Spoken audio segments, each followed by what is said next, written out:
Young tiger NTR host చేస్తున్న బుల్లితెర show big బాస్కు mixed response వస్తోంది. ఈ షోలో పాల్గొన్న 14 మంది కంటెస్టెంట్లలో కొందరు రియాలిటీ షోను అన్ని విధాలుగా ఎంజాయ్ చేస్తుంటే కొందరేమో కాస్త అటు ఇటుగా ఉన్నారు. ప్రస్తుతం జరిగిన 3-4 రోజులు ఏవో చిన్న చిన్న మాటలు తప్ప పెద్దగా గొడవలేమీ జరగలేదు. దీంతో షో పెద్దగా రక్తి కట్టడం లేదన్న చర్చలు నడుస్తున్నాయి.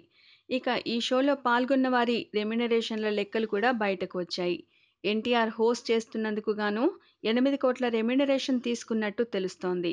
ఇక కంటెస్టెంట్స్ విషయానికొస్తే సంపూర్ణేష్ బాబు వారానికి 10 లక్షలు, కమెడియన్ ధన్‌రాజ్, ముమైత్ ఖాన్, శివబాలాజీ, సమీర్, ఆదర్శ్ వారానికి 7.5 లక్షలు, మధుప్రియ, కల్పన, అర్చన 5 లక్షలు, మిగిలిన వారిలో ఒకరు 2, మరొకరు 3, మరొకరు 4 లక్షలు వారానికి రెమ్యునరేషన్ తీసుకుంటున్నారట. ఈ రెమ్యునరేషన్ టోటల్ షోకి ఉండదు, వారానికి మాత్రమే కౌంట్ అవుతుంది. ఎవరు ఏ వారంలో ఎలిమినేట్ అవుతారో తెలియదు కాబట్టి వారు ఎలిమినేట్ అయిన వెంటనే వారు ఎన్ని వారాలు ఉంటే అన్ని వారాల లెక్కన రెమ్యునరేషన్ లెక్కగట్టి వారిని బయటకు పంపేస్తారు. ఇక ప్రస్తుతం బిగ్ బాస్ హౌస్లో జరుగుతున్న తంతును ఎంజాయ్ చేస్తున్న తెలుగు బుల్లితెర అభిమానులు శని, ఆదివారాల్లో ఎన్టీఆర్ కోసం ఎంతో ఎగ్జైటింగ్గా వెయిట్ చేస్తున్నారు.